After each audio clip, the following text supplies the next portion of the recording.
بسم اللہ الرحمن الرحیم۔ السلام علیکم۔ امید کرتا ہوں آپ سب خیریت و عافیت سے ہوں گے۔ آج کا ٹاپک بڑا دلچسپ ٹاپک ہے۔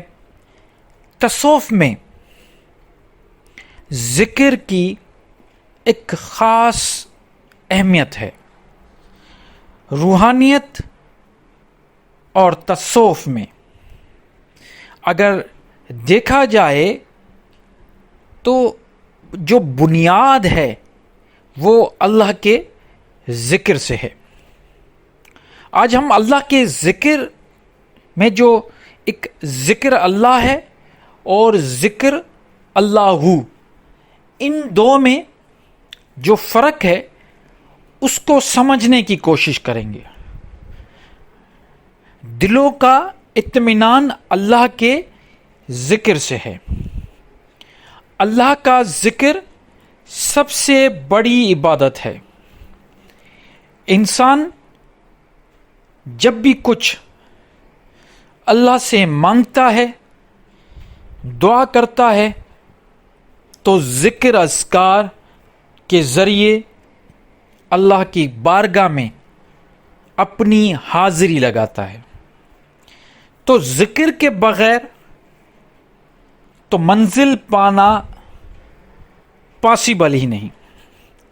تو بہتر ہے کہ ہم یہ جو خاص ذکر اللہ اور ذکر اللہ ان دونوں کو سمجھیں۔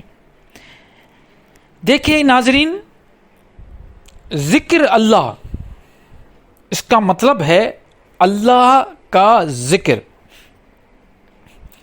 اب اللہ کا ذکر دو طرح کا ہوتا ہے۔ ایک تو ہم تسبیح کے دانوں میں مطلب اللہ کے نام کو یاد کرنا، جیسے اللہ اللہ اللہ اللہ، اس طرح اپنے قلب کے ساتھ، اپنی سانسوں کے ساتھ، ذکر جلی ہو یا ذکر خفی، اس طرح ہم اللہ کا ذکر کرتے ہیں، اللہ کو یاد کرتے ہیں۔ دوسرا اللہ کا ذکر، ایک آیت پڑھ لوں قرآن کی، انا نحن نزلنا الذکر وانا لہ لحافظون، ہم نے اس ذکر کو نازل کیا اور ہم ہی اس کی حفاظت کرنے والے ہیں۔ جی ہاں، یہ ذکر، اللہ کا ذکر، یہ قرآن ہے۔ اب اللہ کو یاد کرنا اور اللہ کی نصیحت پکڑنا، یہ ہے ذکر اللہ۔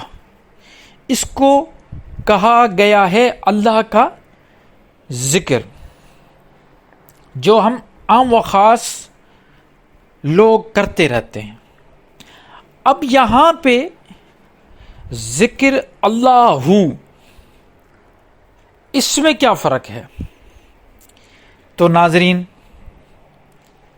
ذکر اللہ یہ عام بندے نہیں کرتے۔ یہ جو عاشق ہوتے ہیں اللہ کے، یہ جو عارفین بندے ہیں، جو اولیاء اکرام ہیں، جو پہنچے ہوئے لوگ ہیں، جن کو اللہ تعالیٰ نے خود چنا، وہ فقیر، وہ ابدال، وہ اولیاء اللہ کے اقسام، وہ ولی اللہ، اس قسم کے جو اللہ کے پیارے بندے ہیں، وہ ذکر اللہ کرتے ہیں۔ یہی وجہ ہے کہ حضرت سخی سلطان باہو نے اپنا نام کے ساتھ باہو لگا دیا۔ عربی میں باہو کا مطلب ہے اس کے ساتھ، اللہ کا اشارتی، جو ہم کہتے ہیں نا اسم اشاریہ، قل هو اللہ احد، وہ اشارہ ہے، تو اس کے ساتھ باہو حضرت سخی سلطان باہو نے فرمایا کہ میں نے اپنے آپ کو اس کے ساتھ فنا کر دیا اور اس فنا کے مقام میں آ کے میں نے بقا پا لی۔ یہ وہ عاشق ہوتے ہیں جو اس مقام تک پہنچتے ہیں اور وہ ذکر اللہ میں غرق ہو جاتے ہیں۔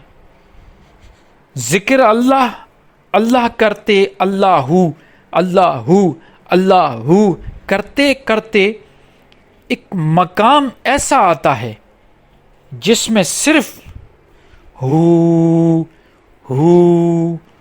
رہتا ہے۔ اور جب یہ عاشق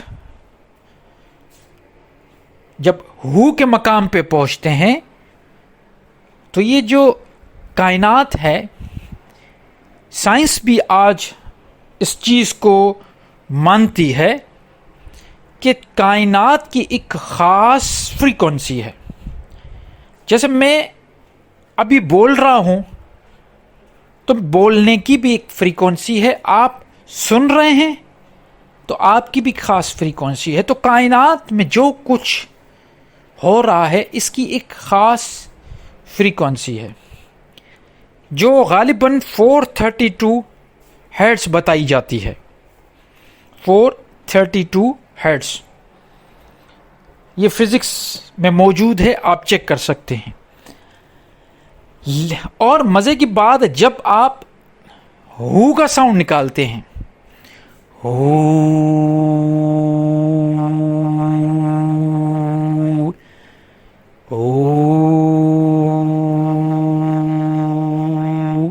جب یہ ہو کا ساؤنڈ نکلتا ہے تو وہ عاشق ہو کا ساؤنڈ اسی 432 کی فریکوینسی پہ بولتا ہے، اور جیسے ہی یہ فریکوینسی نکلتی ہے تو وہ خود بخود کائنات کی فریکوینسی کے ساتھ مل جاتی ہے۔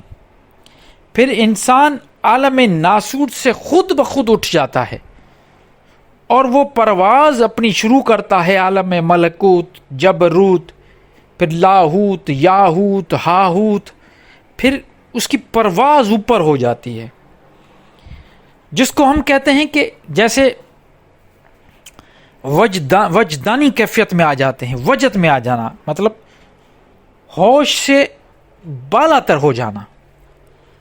اب یہ ہوش کا جو سب سے بڑا مقام ہے وہ وجد کا ہے، لیکن عام لوگ اسے وجد کو سمجھتے ہیں کہ وہ کوئی ایسی کیفیت ہے جس میں انسان بے ہوش ہو جاتا ہے۔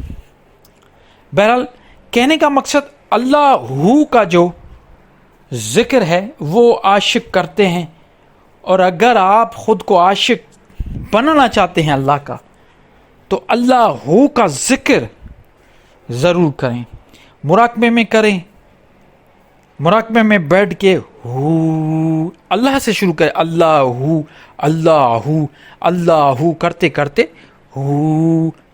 پھر آپ خود کو دیکھیں آپ کی فریکوینسی کیسے میچ ہو جاتی ہے۔ امید کرتا ہوں بات واضح ہو گئی ہوگی۔ پھر بھی کوئی بھی یہاں تک آ گئے ہو تو ویڈیو اچھی لگی ہے تو لائک کریں، ضرور شیئر کریں اور اپنا کمنٹ لکھیں اللہ انشاءاللہ نئی ویڈیو کے ساتھ ملاقات ہوگی۔ تب تک کے لیے مجھے اجازت دیجیے۔ اللہ نگہبان۔